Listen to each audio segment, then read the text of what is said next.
Oke, selamat sore Ibu. Perkenalkan, kami para mahasiswa dari Universitas Pelita Harapan Angkatan 2021. Dengan saya Felix Leonardo Sumardi. Saya Megumi Kalista Hansen. Saya Vincent Rian. Saya Jaslyn Benedikta.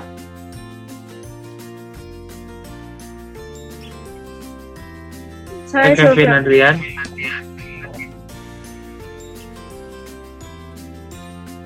Saya Valentino Rossi. Nama saya Sherlyn Octavia. Sebelumnya mohon maaf meminta waktu Ibu sebentar. Jadi pada kesempatan ini mohon izinkan kami untuk mengajukan beberapa pertanyaan yang dimulai dengan saya melalui pertanyaan pertama, yaitu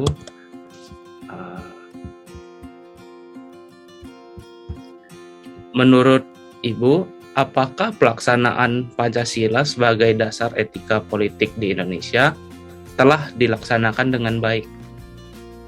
Oke, sebelumnya saya perkenalan dulu ya. Ya, saya dengan Leonardo Rahayu, saya SHMPD. Kebetulan juga saat ini aktif di bidang sosial, bidang kerohanian, dan juga mengajar di salah satu sekolah swasta. Boleh sebutnya di BPK Penatur di Semarang ya saat ini. Ya,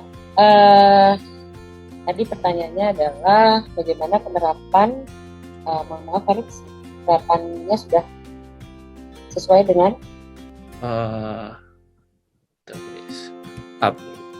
saya ulang aja kali ya pertanyaannya, Miss. Apakah pelaksanaan Pancasila sebagai dasar etika politik Indonesia telah dilaksanakan dengan baik? Oke, sebelumnya saya mau kembali bertanya sama kalian. Sebetulnya menurut anggapan kalian disebut dengan etika sendiri itu apa? Secara general. Kalau menurut saya itu etika tuh kayak gimana jelasinnya? Etika tuh kayak tata cara kita dalam berlaku yang sebenarnya walaupun nggak ada peraturan khususnya, tapi ya lebih ke arah ini deh, lebih ke kesadaran diri masing-masing gitu. Boleh ada yang lain?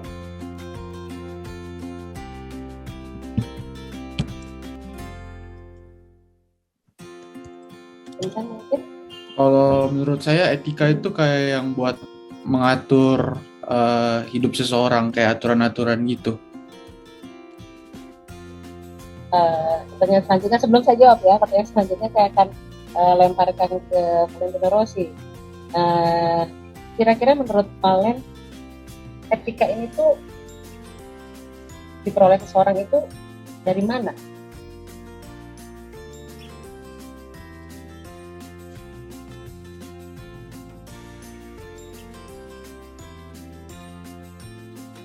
Rossi? Apa Miss? Sorry. Kira-kira etika itu menurut pendapat kamu, etika itu diperoleh seseorang itu dari mana?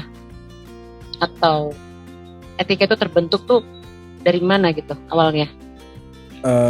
Etika terbentuk dari perilaku dan moral seseorang. Oke, ini. Apa Miss? Sorry nge-lag.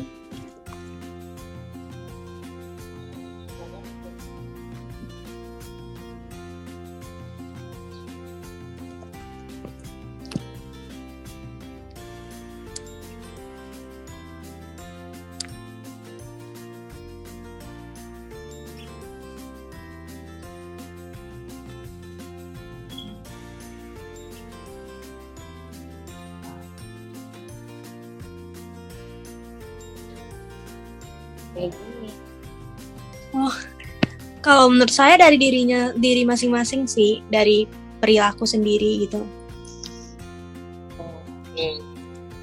Jadi kalau saya boleh simpulin, etika itu adalah satu tindakan yang memang kita harus menilai baik atau buruk yang diperoleh dari diri masing-masing. Hebat banget. Berarti dari sejak lahir dia udah tahu etika ya. Jadi sebetulnya etika sendiri itu adalah satu hal di mana segala sesuatu itu dianggap baik atau buruk dalam perilaku seseorang sehari-hari. Di mana atau dari sejak kapan dia memperoleh bisa beretika dalam tanda kutip adalah yang pertama, kira-kira apa? Pendidikan dari mana awalnya? Lingkungan. Orang tua, Miss. Ya, keluarga. Lalu kemudian pendidikan. Pendidikan pertama itu pasti dari keluarga. Lalu kemudian selesai dari keluarga, dia akan mulai masuk sekolah formal, mulai dari PAUD, SD, TK dan segala macam. Nah itu sebetulnya adalah basic yang sedang dibangun oleh orang tua untuk menanamkan hal-hal baik, karena mereka belajar bersosialisasi dan belajar beradaptasi dengan orang lain yang memiliki kebudayaan berbeda.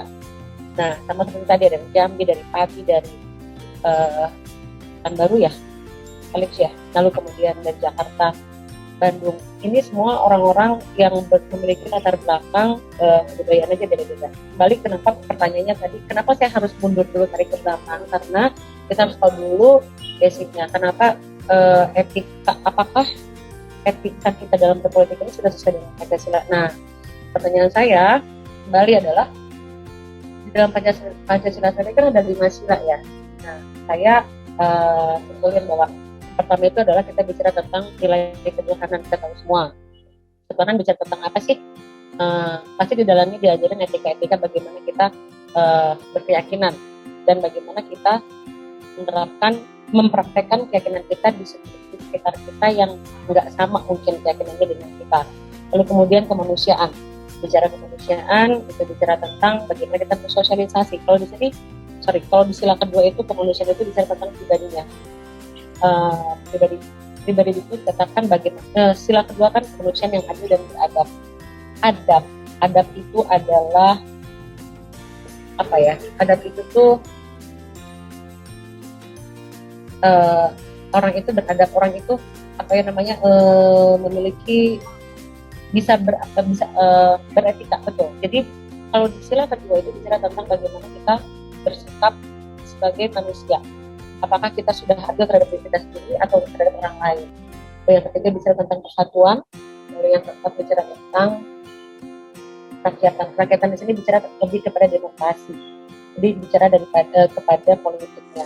Kalau yang sila kelima tentang keadilan sosial. Keadilan sosial ini berarti bicara tentang manusia tetapi secara keseluruhan. Jadi kalau buat saya, apakah etika politik sudah sesuai dengan Pancasila? Saya kembalikan sama kalian. Menjadi sebuah perenungan karena begini. Karena yang menjalankan yang namanya politik itu pastinya kita tahu bahwa politik ini dimainkan oleh orang-orang elit politik banyakannya. Sedangkan kalau kita sendiri sebagai orang awam atau masyarakat bawah dalam arti bukan ekonomi bisa bicara ya, tetapi masyarakat yang memang tidak bermain di politik itu kita ini kan hanya taunya ya oke, pemilu, kita tahu mengkritisi bagaimana pemerintahan saat ini memerintah, kalau kemudian kebijakan atau peraturan yang ambil oleh pemerintah pusat atau pemerintah daerah kita bisa mengkritisi, itu bagian kita sebagai masyarakat. Tetapi kalau orang yang terjun dalam politik, itulah yang sebetulnya seharusnya menerapkan nilai-nilai tadi. Apakah seorang politikus itu sudah menerapkan yang pertama tadi, nilai ketuhanan? Atau yang kedua, apakah dia sudah menjadi kemanusiaan yang adil dan beradab? Manusia itu dia tuh adil tidak atau beradab? Adab itu apa sih? Kebudayaan, berbudaya, ya adab. Jadi dia tuh tahu nilai-nilai. Nah, kalau bicara soal sila kedua, berarti apakah politikus itu orang yang adil atau beradab atau memiliki kebudayaan yang baik? Karena begini, seorang politikus itu harus tahu di mana dia ada. Contoh, beberapa kepala daerah, gubernur atau wali kota, seharusnya saya pribadi seharusnya memang adalah orang di daerah tersebut.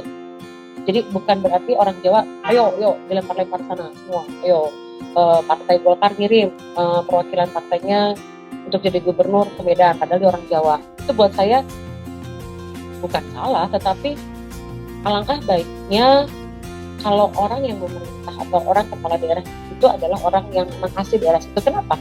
Karena ya tadi dia tahu etos, dia tahu nilai yang ada di daerah tersebut karena dia orang asli di sana. Ya kan, setuju ya? Setuju. Yang ketiga, politikus itu harus paham yang namanya bagaimana dia mempersatukan. Ya kita lihat sekarang, apakah kebanyakan politikus itu mempersatukan atau sedikit-sedikit memviralkan sesuatu yang akhirnya tidak bisa dipertanggungjawabkan, atau tindakan-tindakan yang tidak beretika yang mereka tunjukkan. Lalu kemudian yang sila keempat itu kerakyatan. Ini saya abaikan dulu yang sila keempat ya, karena sebetulnya sila keempat ini adalah penekanan dari politik tersebut. Ya, saya pindah ke sila kelima tentang keadilan. Bagaimana seorang politikus itu memang harus memiliki sikap adil terhadap ketika dia terjun dalam dunia politik, apalagi dia menjadi elit politik. Elit politik itu kan kayak ketua parpol, lalu kemudian orang-orang yang memang ada di tampuk pemerintah, ada di tampuk pimpinan perpolitikan. Jadi artinya memang orang-orang inilah yang memegang kebijakan atau keputusan. Jadi apakah seorang politikus itu sudah menerapkan sila kelima, yaitu dia bisa bersikap adil nggak buat masyarakat secara keseluruhan, apalagi dia menjadi kepala daerah atau kepala negara. Ya karena orang-orang yang mau terjun di dalam pemerintahan itu kan memang kendaraannya memang harus partai politik. Kalau kamu bisa nggak lewat jalur independen? Bisa, cuma agak berat dan sangat berat karena kita sudah lihat bukti-buktinya. Dulu Ridwan Kamil sempat dan Basuki Cahayapurnama juga sempat ikutin jalur non partai, itu tuh rada repot karena mereka nggak punya masa itu seperti itu. Nah, sila keempat tadi kenapa seorang politikus itu memang harus memiliki nilai kerakyatan. Nah, saya bicara soal sila keempat. Sila keempat di sini bicara tentang politik. Apakah orang-orang di sini, saya kembali ya sila keempat, apakah orang-orang yang ada di tampuk pemerintahan saat ini benar-benar paham politik? Karena kebanyakan kita tahu lah beberapa artis, beberapa pengusaha terjun dalam dunia politik. Betul? Artinya apakah mereka paham politik? Kecuali dia memang dikontrol oleh satu partai ini untuk maksudnya disetir gitu loh, disetir sama partai dan mereka ini menjadi orang-orang yang dipilih oleh partai karena yang pertama dia pemimpin atau yang kedua dia punya nama besar. Ya, jadi memang kalau tadi tanya apakah kita dalam berpolitik sudah menerapkan etika Pancasila, saya kembalikan sama kalian. Coba dirunut, silanya kan cuma 5. Satu ketuhanan, apakah mereka jujur dalam berpolitik? Apakah mana ada yang 100% jujur? Ya, betul. Saya juga nggak yakin. Nah, lalu kemudian apakah benar-benar dia menerapkan nilai yang sudah ditanam dari mereka sejak kecil, dari sejak keluarga? Apakah nilai-nilai ketuhanan atau nilai-nilai sosial yang ditanamkan di pendidikan dari sejak dininya mereka itu diterapkan sampai ketika mereka sudah dipercaya memegang tampuk pemerintahan politik di politik gitu loh. Nah, jadi menjadi sebuah perenungan buat kalian juga untuk jadi sebetulnya ya apa enggak ya, kalau secara hitung-hitungan persentase ya susah karena kita kan harus melakukan survei. Dan survei itu kan isinya juga kadang-kadang ya asal. Jadi tapi saya bersyukur kalau untuk saat ini, menurut pendapat saya, untuk saat ini para elit politik yang memang sudah memimpin, yang sedang memimpin dan sedang berjalan sudah menerapkan nilai-nilai Pancasila. Kenapa? Dilihat dari banyaknya pemimpin-pemimpin yang gini, waktu Bapak Jokowi menjadi gubernur DKI, dia membuka peluang seluas-luasnya, bahkan itu dilelang untuk beberapa jabatan kayak wali kota Jakarta Timur, wali kota Jakarta Barat, itu mereka tuh membuka peluang lelang. Ya, artinya semua orang yang memang memenuhi kapasitas atau setiap orang yang memenuhi kualifikasi boleh masuk. Beda dengan sebelum-sebelumnya. Kalau lu ada hubungan saudara sama gue, oke. Lu bisa setor sekian duit, oke. Jadi artinya saya bisa bilang bahwa saat ini lebih bersih ya. dibandingkan dulu. Bersih 100% tidak, tapi lebih bersih. At least ada perbaikan lah, ya.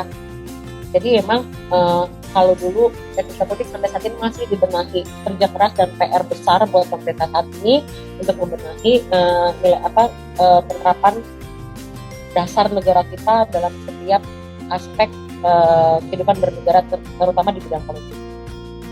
Berbeda clear, kepanjang atau gimana? Cukup jelas, bisa diterima. Cukup jelas. Oke. Mau dilanjut? Pertanyaan. Boleh dilanjutkan? Selanjutnya adalah pertanyaannya adalah apa implementasi nyata etika politik Pancasila terutama dalam praktik politik Indonesia yang dipenuhi dan korupsi. Terima kasih. Implementasi.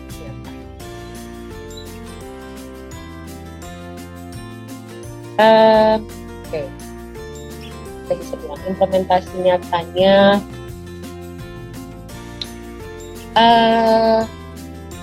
ini penekanannya kepada korupsi ya. Nah, implementasi nyatanya mungkin saat ini memang sudah ada sinergi antara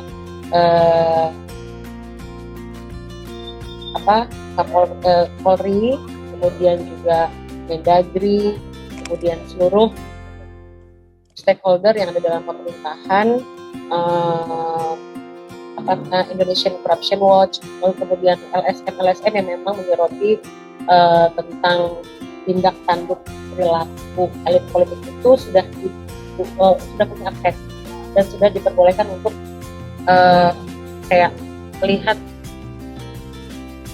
melihat ada batasan ya, melihat ke dalam sampai sejauh mana orang-orang yang akan dicalonkan menjadi pemimpin negara atau pemimpin departemen dalam pemerintahan ini, mereka memiliki kekayaan sebelum dan setelah pemerintah itu, berapa persentase kenaikan segala macam, dengan adanya bukti laporan harta kekayaan ya. Jadi sebelum kita memimpin kan suka ada mereka mengisi laporan harta kekayaan ke Dijen Pajak ya, juga ke Mendagri itu dilaporin begitu. Lalu kemudian lembaga yang memang fokus kepada korupsi. Dan saya lihat sekarang implementasinya tadi sebetulnya buat beberapa pemimpin-pemimpin yang tertangkap tangan dan sudah terbukti menjadi tersangka dalam sebuah peristiwa korupsi, langsung ditindaklanjutikan, langsung dilakukan pemeriksaan dan segala macam yang sesuai dengan dan tidak menyalahi hak-hak mereka sebagai warga negara juga. Jadi maksudnya sistem pemeriksaan mereka itu mengikuti tahapan-tahapan dalam pemeriksaan sebagai terpidana atau tersangka. Nah, implementasinya itu sebetulnya menurut saya sudah semakin baik, sudah semakin baik karena semakin banyak koruptor yang ditangkap, dan sekarang kan dunia medsos kan sudah nggak bisa dibatasi ya. Maksudnya orang bisa melalui cara apapun tuh bisa melakukan candid ketika ada hal-hal yang memang diduga menyimpang gitu ya. Misalnya saya pergi ke kantor kecamatan nih ngurusin KTP atau segala macam, saya tahu nih di daerah sini nggak main pungli misalnya gitu ya, saya menggunakan kamera handphone. Terus maksudnya bukan buat menjebak ya, tetapi sebetulnya saya bisa katakan bahwa banyak video-video viral yang memang akhirnya menunjukkan bahwa ada tindakan-tindakan dari aparat pemerintah, elit politik yang tidak sesuai. Nah, berdasarkan bukti-bukti itu yang berkembang viral secara banyak di dunia, itulah yang akan akhirnya menjadi bukti buat kepolisian untuk menindaklanjuti. Jadi sebetulnya sekarang sudah lebih mudah ya dibanding zaman saya dulu. Susah banget untuk menangkap koruptor, apalagi presidennya waktu itu koruptor. Jadi ya semua yang kenal sama si presiden ini tuh tamat aja. Dan memang susah ditangkapnya karena memang mereka ada dalam ring 1, ring 2-nya pemimpin, jadi memang agak sulit ya. Oke, boleh lanjut? Ya, sorry terjawab atau saya menyimpang dari pertanyaan kalian? Terjawab. Pertanyaan kedua, tidak terjawab. Mohon maaf sebelumnya Miss, ini kayaknya kan ada time limit 40 menit. Jadi paling sisa satu pertanyaan, ntar kita baru lanjut ke Zoom berikutnya ya Miss. Oh, oke, sorry. Oke, langsung ke pertanyaan selanjutnya ya, Miss. Jadi pertanyaannya itu adalah, apakah Pancasila harus menjadi panduan Indonesia dalam etika berpolitik? Terima kasih. Oke, jawabannya saya bisa langsung jawab ya. Kenapa? Karena sampai saat ini dasar negara kita masih Pancasila, belum berubah. Jadi ya memang harus. Jadi kalau seandainya bicara tentang agama yang nggak bisa negara kita bukan negara agama bos, ya. Jadi kalau memang masyarakatnya mayoritasnya Kristen atau Islam ya, kita nggak bisa menggunakan nilai-nilai agama. Nilai-nilai agama itu hanya bisa diterapkan sebagai kembali kepada personalnya masing-masing. Tetapi kalau bernegara kita harus menggunakan nilai-nilai yang ada dalam Pancasila. Sorry ya, karena begini. Founding father kita udah bilang bahwa negara itu dibangun dari orang-orang yang memang memiliki kepercayaan yang berbeda-beda. Kita memang majemuk dan kita harus sadar itu. Jadi sekarang kalau misalnya ada yang keluar untuk menjadikan negara kita negara satu agama, maaf, nggak bisa karena dasar negara kita masih Pancasila. Ya. Lalu ada pertanyaan selanjutnya, yaitu mengapa etika politik penting untuk diterapkan dalam kehidupan berbangsa dan bernegara? Kenapa etika penting? Kembali ke dasar pengertian etika yang tadi di awal ya. Etika itu kan segala sesuatu yang dianggap baik atau buruk di dalam manusia berperilaku. Ya, ada sejujurnya. Masuk nggak sih suara itu sebenarnya? Aduh, maaf, aku pinggir jalan. Bet.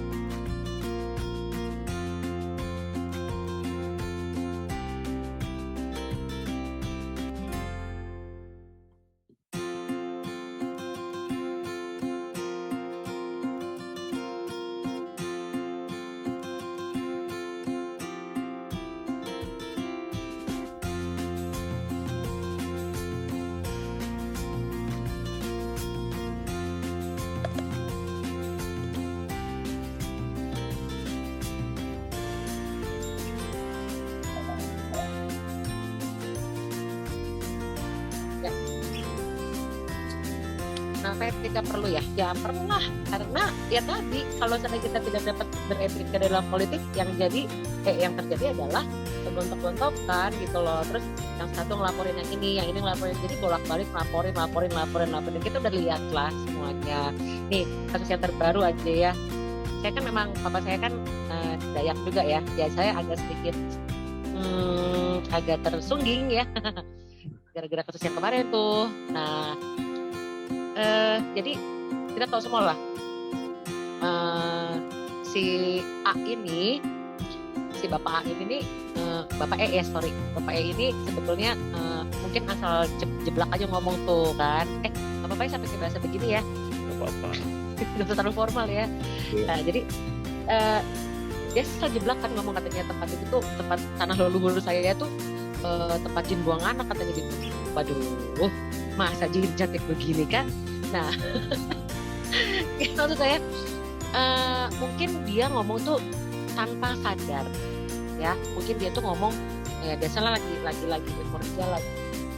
Itu kan dikelilingi sama teman-temannya banyak ya, rasa punya dukungan, jadi dia ngomong jeblak aja. Nah, dia lupa bahwa maksudnya itu viral dan ini jadi viral. Kalau kemudian jadi kita bisa lihat bahwa orang ini memiliki etika atau high education-nya enggak, maksudnya edukasi level mana ya. Saya nggak bilang bahwa dia education, tetapi sebetulnya kalau memang orang yang memang education baik ya, dan memang tingkat pendidikan yang tinggi, saya rasa apa yang dia ucapkan, apa yang dikatakan itu tertata dengan baik, dan dia memang harus menunjukkan apa efek dari apa yang dia katakan, karena dia adalah bukan orang bukan rakyat biasa gitu ya. Saya nggak bisa dia juga bukan legislatif karena dia adalah caleg gagal dari salah satu partai, tapi paling tidak dia memiliki masa ya. Jadi apakah etika harus menurut saya kita harus beretika dalam kehidupan bersosial, dalam kehidupan kita bermasyarakat kita harus memiliki etika, ya nggak sih? Wah kalau kamu punya etika, waduh, saya nggak bisa ngomong, mungkin banyak baret kali ya di sekujur tubuh, karena kita pasti berantem sama orang lain, karena ya lu mesti gue gimana gitu kan. Jadi seperti itu. Bahkan di pinggir jalan kita sedang kendara pun harus punya etika dalam kita, sadar nggak? Apalagi di politik. Ya wajar, karena politik itu yang akan mempengaruhi atau jalan motornya atau mesinnya sebuah negara. Politik itu pemerintahan itu lahir dari politik. Ya, bahkan saya bisa katakan hidup kamu, hidup saya, hidup kita berkeluarga pun berpolitik. Coba renungin. Kalau kalian menjadi kakak ya, kalian suka berpolitik nggak sih? Ngadu-ngaduin saudara. Ayo kata-kata ngomongin ke orang tua. Dulu waktu kecil yang ngadu-ngaduin itu tuh politik. Karena politik itu adalah bagaimana kepentingan kita itu terejawantahkan. Ngerti gak sih terejawantahkan? Teraplikasikan gitu loh. Politik itu cara kita bagaimana mencapai apa yang kita inginkan. Saya berpolitik karena saya punya tujuan. Jadi politik itu bukan soal kepentingan aja. Dalam hidup kita pun ada pasangan, paling hidup kita pun berpolitik, bener gak? Politiknya gimana nih supaya tulisannya makin cewek kan? Ada ke politiknya. Nah, jadi itu cara teknik. Jadi seperti itu. Jadi kalau misalnya tadi pertanyaannya adalah dalam karena kita harus beretika, ya iya harus. Karena ini bicara soal negara secara keseluruhan. Jawab? Oke. Ya. Boleh lanjut. Oke, pertanyaan selanjutnya, bagaimana jika realiti politik di Indonesia saat ini tidak sesuai dengan nilai Pancasila? Oke. Bagaimana kalau tidak sesuai dengan bagaimana kalau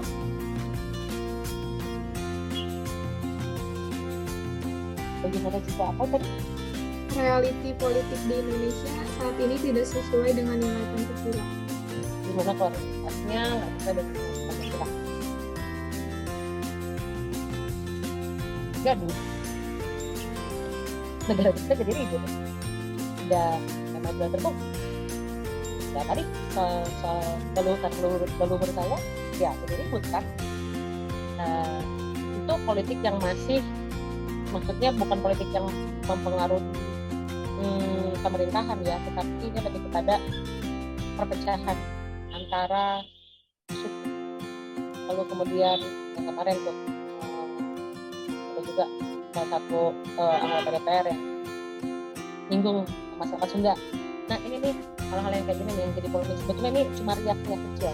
Kalau misalnya mau yang jadi ribut banget itu pada saat Bapak Basuki Cahayapurnama ya. Nah, kalau tidak ada apa tadi namanya, kalau misalnya memang tidak diterapkan, ketika jadinya nanti yang terjadi adalah hukum juga. Mana yang kuat? Partai mana yang besar di sini saat ini? PDI. Kalau seandainya memang hukum PDI yang dijalani, ya udah ikutin aturan partai PDI aja. Yang jadi kekhawatiran kita adalah sebagai kaum minoritas. Jadi kalau saya bicara dari sisi minoritas ya, akan menjadi susah. Kenapa? Karena kalau seandainya partai yang menjadi partai terbesar atau partai pemenang pemilu adalah partai yang berlatar belakang agama tertentu, berarti mungkin bisa jadi akan mengarah kepada negara ini akan dijadikan negara agama. Paham maksud saya ya? Sama seperti yang terjadi di Syria. Oke. Kemudian jadi banyak sebetulnya gini, dalam bernegara itu sangat, kalau saya pandangan saya pribadi nggak bisa ya kita menerapkan hukum agama. Tapi saya salut dengan Malaysia karena karena budaya dan memang tingkat solidaritasnya itu memang mereka juga cukup tinggi. Jadi akhirnya walaupun mereka menerapkan syariah nggak masalah buat kelompok minoritas yang ada di sana. Nah, jadi kalau seandainya memang apa yang jadinya kalau memang kita tidak menerapkannya, kita berisik, gaduh, dan tadi yang mana yang kuat itu yang akan memimpin. Yang terjadi adalah kalau transaksi menurut saya ya itu hukum kita. Lanjut. Baik, pertanyaan selanjutnya. Menurut pendapat Miss, apakah benar bahwa Pancasila merupakan acuan dalam menilai baik buruknya etika dalam berpolitik? Menyambung tadi pertanyaan yang kedua dan terakhir ya tadi ya kalau dalam bernegara ya acuannya harus itu, karena tadi saya bilang bahwa dasar negara kita harus Pancasila, gitu ya.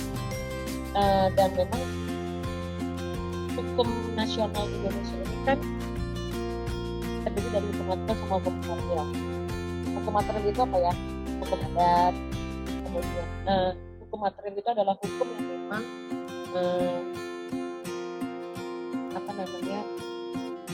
terkandung di dalam hukum nasional Indonesia. Jadi hukum yang sekarang ada ini di Indonesia itu tidak lepas dari pengaruh hukum adat, lalu kemudian hukum adat, hukum konvensional, hukum dari pengaruh dari Belanda itu juga ada. Nah, itu yang memang namanya negara kan harus dinamis ya, nggak bisa statis karena memang kita harus adaptasi dengan kemajuan keadaan. Jadi kalau seandainya memang kita hukumnya terus sampai dari zaman tahun 2000 dari zaman tahun 80-an sampai sekarang nggak bisa. Jadi memang harus terus beradaptasi dan berubah. Hukum material dan sama hukum formil inilah yang menjadi dasar kita untuk menerapkan hukum di Indonesia. Ini yang diadaptasi dan sampai mana sih ini harus hukum yang ditetapkan saat itu memang harus bisa diterima oleh seluruh masyarakat Indonesia secara nasional. Nah, ini tadi pertanyaannya kembali dia apa tadi intinya adalah itu pertanyaannya. Menurut pendapat Miss, apakah benar bahwa Pancasila merupakan acuan dalam menilai baik buruknya etika dalam berpolitik? Ya. Nah, Pancasila ini sendiri kan sebetulnya kan dasar negara ya. Nah, dari Pancasila dan Undang-Undang Dasar Negara kita menurunkan turunan-turunan hukum. Nah, tapi saya bilang ada hukum material. Hukum material itu adalah masukan dari hukum adat, masukan dari hukum Islam. Kita nggak bisa menampik bahwa ada itu. Lalu kemudian dari Barat dan konvensi internasional segala macam itu masuk. Dan itulah yang menjadi akhirnya buat kita panduan untuk membuat hukum yang ada sampai sekarang. Jadi dasarnya semua Pancasila betul. Tetapi jangan salah kalau kita tidak menguraikan arti dari Pancasila dalam bentuk hukum, itu nanti akhirnya orang-orang menerjemahkannya itu suka-suka mereka. Makanya dasarnya Pancasila ini, kemudian turun Undang-Undang Dasar 45 itu sebagai konstitusi kita kan, lalu kemudian diturunin lagi turunannya undang-undang yang lebih kecil. Undang-undang yang lebih kecil inilah yang menjadi panduan buat masyarakat bertingkah laku atau hidup dalam masyarakat kayak gini. Undang-undang lalu lintas, undang-undang pajak itu kan turunan-turunannya dari sebetulnya semuanya dari Pancasila, semuanya turunnya dari dasar. Jadi memang jawabannya ya sebenarnya Pancasila. Udah semuanya kan? Pertanyaan Masih ada dua lagi. Oke. Pertanyaan dari saya, apakah pengaruh etika politik bagi warga negara Indonesia dalam kehidupan sehari-hari? Apakah pengaruh Etika politik bagi warga negara Indonesia dalam kehidupan sehari-hari? Saya boleh cerita ya. Waktu saya usia 6 tahun, saya diajak orang tua saya untuk ikutan pemilihan umum. Waktu itu masih masa pemerintahnya Bapak Soeharto. Di situ dan sampai saya SMA itu saya tahu bahwa ternyata politik yang terjadi di masa pemerintahan 32 tahun Bapak Pemerintahan itu semuanya itu sudah dalam skenario. Jadi memang yang menang itu terus, makanya bisa kita sampai 32 tahun. Lalu kemudian perkembangan berikutnya beliau turun, lalu kemudian berikutnya sampai saat ini aturan itu kan diubah ya. Ada batasan pemimpin negara itu hanya boleh 2 kali dipilih dan jangka waktu 5 tahun. Jadi total hanya boleh 10 tahun. Hanya kita baru sampai presiden ke-7. Beda dengan Amerika ya, udah 40-an sekian karena itu diatur 5 tahun sekali ya. Dan Amerika dengan saya 4 tahun sekali itu mereka ganti. Sekarang udah presiden ke-40 sekian gitu. Ya itu, karena memang politik mereka sudah jalan. Apakah Amerika dari dunia memang sudah maju? Tidak. Amerika pun dulunya tuh repot negaranya. Tapi dia terus adaptasi dan tahu, oh ini yang harus diperbaiki. Oke, tahun berikutnya, oh ini harus diperbaiki. Jadi kalau buat saya sih, memang semakin kesini perbaikan itu semakin kelihatan. Ya, presiden hanya boleh dipilih 2 kali. Saya nggak tahu nih bentuknya sekarang referendum, katanya mau ada referendum ya. Pak Jokowi mau diajukan untuk pemimpin berikutnya. Saya nggak tahu nih apakah memang biasa, saya nggak sama DPR ya. Tapi kalau kita lihat kita memang butuh pemimpin yang memang punya hati untuk memimpin, bukan semata-mata ingin memperkaya diri sendiri. Karena kalau yang sekarang sudah baik, saya ini ada dalam pemerintahan berapa presiden ya. Pokoknya dari presiden kedua sampai sekarang tuh saya hidup gitu loh. Saya ngikutin ceritanya. Jadi saya bisa lihat loh sekarang itu sudah lebih sangat-sangat baik dibanding dulu-dulu. Ya itu memang kehidupan negara itu bukan kita ngejelek-jelekin presiden sebelumnya, enggak. Tapi kan memang ya ini adaptasi gitu loh. Semakin hari semakin harus lebih baik, semakin lebih baik. Kayak dulu mungkin Amerika juga kan bukan negara federal ya dulunya ya. Karena mereka beriring jalannya waktu dan kita tahu bahwa Amerika itu bukan dari negara kita gitu loh. Untuk negara mereka sama, Indonesia pun saya nggak tahu apakah kedepannya Indonesia akan jadi federal juga. Karena sekarang kan sudah ada otonomi daerah ya. Apakah kesananya kita jadi negara federasi kita nggak tahu. Kayak Amerika atau negara bagian kita nggak tahu. Nah tapi memang yang namanya politik itu dunia yang kalau ada perubahan yang akan terjadi hari ini besok itu adalah pelajaran dari kegagalan yang ada di belakang. Jadi tadi Rosi menanyakan bagaimana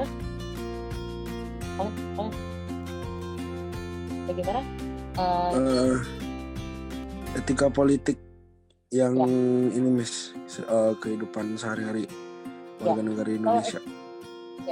Jadi karena tadi saya bilang dinamis, otomatis masyarakatnya pun kalau pemerintahnya sudah berubah, masyarakatnya pun akan berubah, etikanya pasti akan berubah. Ditunjukin dulu sama atasnya.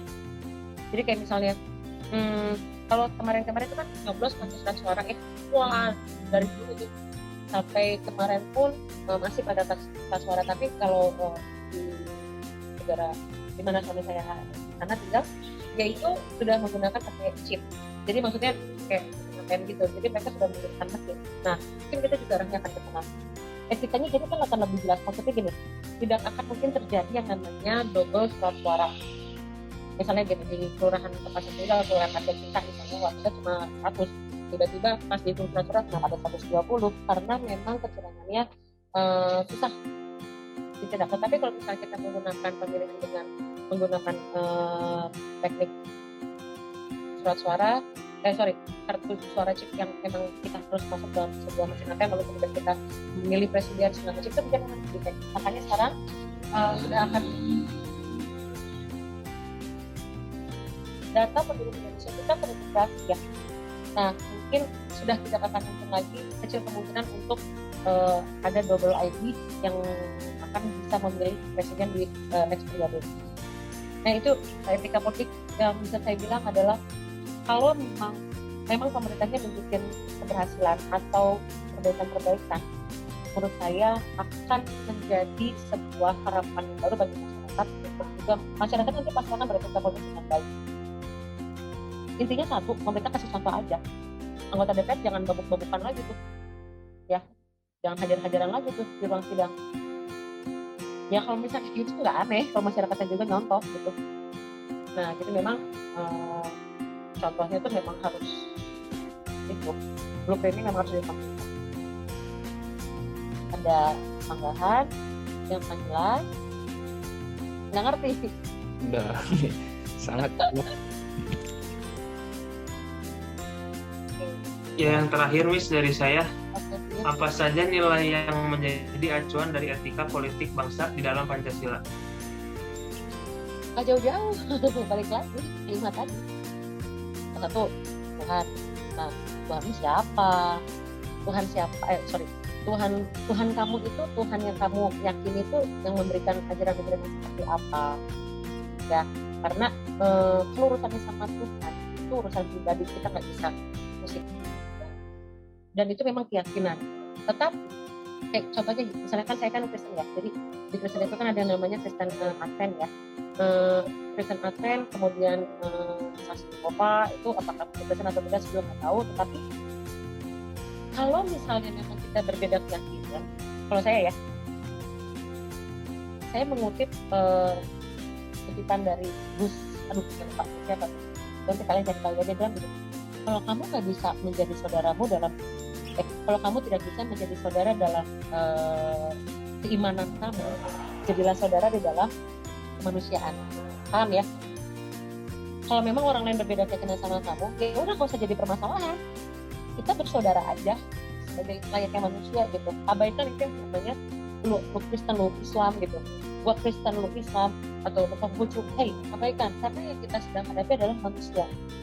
Kalau urusan Tuhan itu urusan sama yang di atas. Jadi kalau misalnya tapi balik lagi, nilai-nilai Pancasila apa? Yang pertama pasti berbagi ke Tuhan. Kalau memang kamu yakin ada kuasa di luar alam semesta ini yang memang berkuasa mengatur seluruh alam semesta, ya berarti kamu percaya ada Tuhan. Jadi Tuhan siapa yang nggak tahu. Kamu sebut nama Tuhan itu siapa? Masing-masing agama memiliki sebutan namanya, nama Tuhannya masing-masing. Nah, terus kemudian yang terutama pasti adalah kalau bicara etika politik, orang-orang yang ada dalam dunia politik ya. Jadi orang-orang yang ada dalam pemerintahan ini harus memiliki nilai agamanya memang sudah baik. Saya nggak bilang dia harus naik haji, tapi paling tidak dia tahu bagaimana tidak memaksakan keyakinan orang lain. Itu aja. Lalu kemudian yang kedua, dia punya kemanusiaannya, benar-benar dia bisa adil kepada siapapun, bahkan kepada dirinya sendiri dia adil. Adil kepada diri sendiri itu apa sih? Ya udah, jangan maksain diri sih. Kalau memang lu cuma bisa sampai sini aja dulu, gak usah maksain. Karena kalau kecenderungan orang memaksakan diri dalam pemerintahan, ujung-ujungnya apa? Ya tadi korupsi, ya, karena dia tidak puas dengan pencapaian yang ada di sini, pengen mencapai, padahal memang mungkin kemampuannya belum sampai di sini, tapi tidak sampai di sini. Tapi karena memaksakan diri, akhirnya banyak cara yang dilakukan dari yang halal dan tidak halal. Dan kemudian yang ketiga, persatuan. Dimana seorang orang yang ada dalam politik itu harus memiliki etika yang mempersatukan. Saya sangat kagum dengan Bapak Jokowi. Kenapa? Karena dia memiliki ketenangan dalam menghadapi sebuah masalah.